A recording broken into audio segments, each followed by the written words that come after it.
नेहरू जी सब चीज़ दे के गए देश को जिसको देश की ज़रूरत थी, और मोदी जी आए उन्होंने वो हर चीज़ बेची जिसकी देश को ज़रूरत है।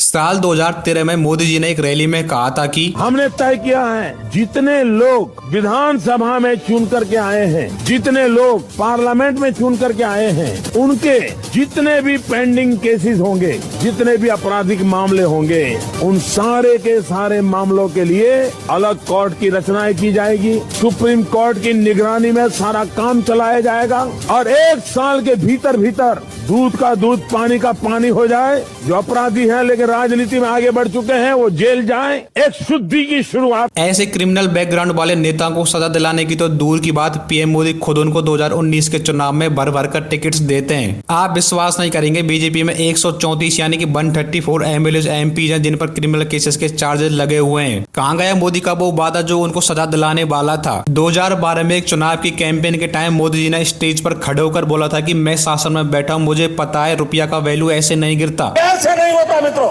मैं शासन में बैठा हूं, मुझे मालूम है इस प्रकार से रुपया इतनी तेजी से गिर नहीं सकता। अरे नेपाल का रुपया नहीं गिरता है, बांग्लादेश की करेंसी नहीं गिरती है, पाकिस्तान की करेंसी नहीं गिरती, श्रीलंका की करेंसी नहीं गिरती। क्या कारण है हिंदुस्तान का रुपया पतला होता जा रहा है?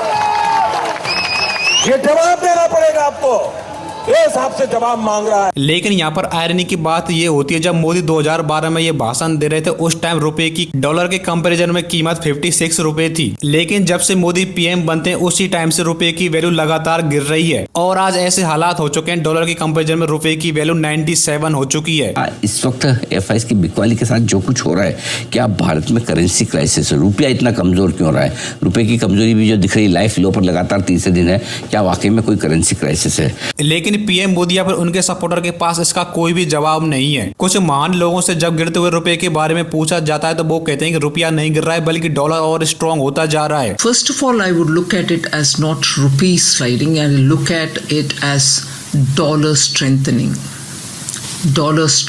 incessantly. So obviously all other currencies are performing against a strengthening dollar. 2014 से पहले जब पेट्रोल 2 या 3 रुपए भी बढ़ जाता था तब मोदी जी कहते थे कि मैं आशा करूंगा कि प्रधानमंत्री जी देश की स्थिति को गंभीरता से लें और पेट्रोल के दाम बढ़ाए हैं उसको वापस करें।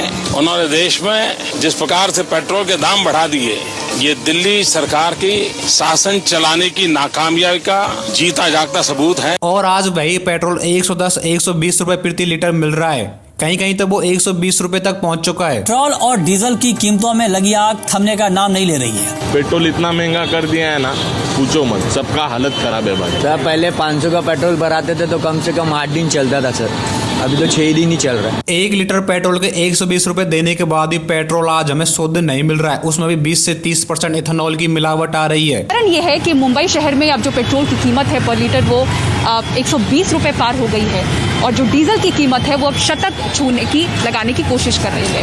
CNG और PNG की कीमतों में भी काफी ज्यादा बढ़ोतरी हुई है, आज से लागू हो गई है, तो गाड़ी चलाना, खाना पकाना सब महंगा हुआ। आज मोदी जी को सरकार चलाते हुए 12 साल से ज्यादा हो चुके हैं, लेकिन जब उनके सो कॉल्ड अंधभक्त से पूछा जाता है कि मोदी जी के कोई 5 अच्छे काम गिनाओ तो उनका दिमाग मानो पूरी तरह से चकरा जाता है। 5 अच्छी चीजें बताइए जो मोदी सरकार के द्वारा इंडिया में लाई गई। ऐसा तो शायद कुछ नहीं बता पाऊंगा ना। क्यों? बस क्यों? डिप्रेशन में रहता हूँ हमेशा, अभी मैं डिप्रेशन। आपको शायद याद होगा 2017 में हिमाचल में विधानसभा के चुनावों के दौरान पीएम मोदी ने भाषण में कहा था कि हवाई चप्पल पहनने वालों को मैं हवाई जहाज की सैर करवा दूंगा। मेरा तो सपना है कि हवाई जहाज में कौन लोग बैठने चाहिए। ये जो एक बना हुआ है ना, बड़े बाबू, बड़े बड़े लोग, धनी लोग, ये दुनिया उन्हीं के लिए है। इस देश की जो सुविधाएं अमीरों को प्राप्त हैं वो मेरे देश के गरीब को भी मिलनी चाहिए। जो सामान्य व्यक्ति हवाई चप्पल पहन करके घूमता है वो मुझे हवाई जहाज में दिखना चाहिए, ये मेरा सपना है। लेकिन हाल इतना बुरा है कि पीएम मोदी जिन एयरपोर्ट्स पर हवाई जहाज उड़ाने की बात करते हैं, पीएम मोदी ने उनको ही प्राइवेट कंपनियों को बेच दिया है। कि इंडिया में जो एयरपोर्ट्स हैं वहां कुछ ऐसा हो रहा है जिसका डायरेक्ट असर सिर्फ और सिर्फ आम जनता पे पड़ेगा। जो गेम हमने बीएसएनएल के टाइम पे देखा था, एग्जैक्ट वैसा तो नहीं, लेकिन कुछ उसी तरीके का एक इंटरेस्टिंग गेम हमारे इंडियन एयरपोर्ट्स पे भी हो रहा है। और एक्चुअल में हो क्या रहा है उसको समझने के लिए हमें थोड़ा सा पीछे जाना पड़ेगा। अदानी ग्रुप के पास अब मुंबई एयरपोर्ट का भी मालिकाना हक आ गया। रूल बदला गया और अदानी जी को 6 एयरपोर्ट दिए गए। हमारी फाइनेंस मिनिस्टर ने डिक्लेयर कर दिया है कि अगले साल मार्च से पहले एयर इंडिया और भारत पेट्रोलियम को बेचा जाएगा। 6 एयरपोर्ट का ऑपरेशन, मैनेजमेंट एंड डेवलपमेंट का कॉन्ट्रैक्ट प्राइवेट प्लेयर्स को देने का लिए ऑक्शन हुआ, टेंडर मांगा गया था और सबसे ज्यादा बोली होने वाले को 3 एयरपोर्ट देने का, लीज देने का आज फैसला हुआ, जयपुर, गुवाहाटी और तिरुवनंतपुरम। मतलब प्रधानमंत्री ने सब कुछ बेच दिया। ज्यादातर एयरलाइंस के फेयर आसमान छू रहे हैं। एक्चुअली में इन एयरपोर्ट्स को बेचने का सीधा सीधा असर हवाई चप्पल पहनने वाले आम लोगों पर ही पड़ेगा। वो लोग अपनी मनमानी करने लगेंगे, अपने हिसाब से टिकट का प्राइस रखेंगे। पीएम मोदी रैली में कुछ और बोलकर आते हैं और पीछे से कुछ अलग ही कांड कर देते हैं। एक्चुअली में देश की जनता को सीधा सीधा मूर्ख बना रहे हैं। इस टाइम हवाई चप्पल पहनने वाले तो दूर की बात, मिडिल क्लास लोग तक हवाई जहाज में सफर नहीं कर पा रहे हैं। भारत में 2019 से 22 के बीच सबसे ज्यादा फ्लाइट टिकट्स के दामों की बढ़ोतरी हुई। अगर आप 10 एशिया पैसिफिक कंट्रीज को कंपेयर करें तो इन 10 कंट्रीज में से भारत में सबसे ज्यादा फ्लाइट टिकट्स की दामों की बढ़ोतरी हुई। एक्चुअली में जिस राम मंदिर को लेकर बीजेपी सरकार ने पूरे देश में वोट मांगी थी, पूरा माहौल बनाया था, हर तरफ कैंपेन चलाए थे, आज उसी राम मंदिर में भक्तों का चढ़ा हुआ चंदा चोरी हो जाता है। और ये चंदा चोरी आज से शुरू नहीं हुई है, पहले दिन से शुरू हो चुकी थी। उसी दिन से पैसों की हेरा फेरी शुरू कर दी थी। ब्रजभूषण सिंह, जिनको बहुत ही बड़ा ताकतवर नेता माना जाता है, वो कहते हैं कि मुझे पता है चंदा चोरी में बहुत बड़े बड़े लोगों का हाथ है, अगर मैंने उनका नाम तक ले दिया तो मुझे भी जिंदा नहीं छोड़ा जाएगा।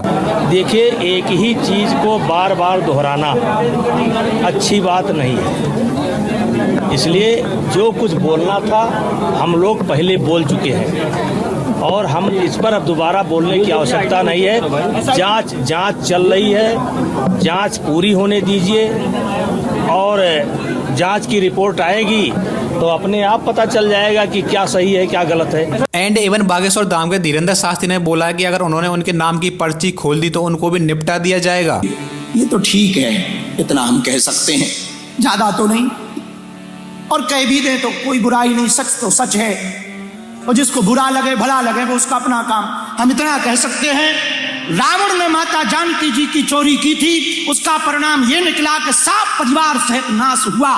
करोड़ों लोगों के दान राम मंदिर में राम को दिए हुए दान को जो चोरी करेगा पक्का है वो सरकारी दंड तो पाएगा ही, भगवान का महादंड पाएगा। जब ब्रजभूषण और धीरेन्द्र शास्त्री जैसे बड़े बड़े लोग उनका नाम लेने से डर रहे हैं तो सोचो फिर कौन लोग हैं जिन्होंने चंदा चोरी किया है। एक्चुअली में आज की डेट में जनता को भी पता चल गया है कि बीजेपी के नेता उनको सरासर झूठ बोलकर मूर्ख बना रहे हैं। कि मंदिर में जो चोरी डकैती हुई है उनको फांसी की सजा होनी चाहिए। ये कुछ करने वाले नहीं है, कहते ना फ्री का झोला वो भरने के नहीं आए हैं। ये फकीर से भी फकीर हैं, कंगले जो बस अपना ही पेट भरना चाहते हैं, दूसरों का नहीं। मैं मुंह खोलूंगा तो मुझे निपटा दिया जाएगा। व्हाट डू यू मीन निपटा दिया जाएगा? क्या है, कौन है इसके पीछे? कि ये चोर है जो राम का नहीं, वो किसी काम का नहीं। तो थैंक यू सो मच, आज की वीडियो में इतना रखते हैं। अगर आप चैनल पर नए तो प्लीज चैनल को जरूर सब्सक्राइब करना है। Thank you so much, keep watching and stay tuned.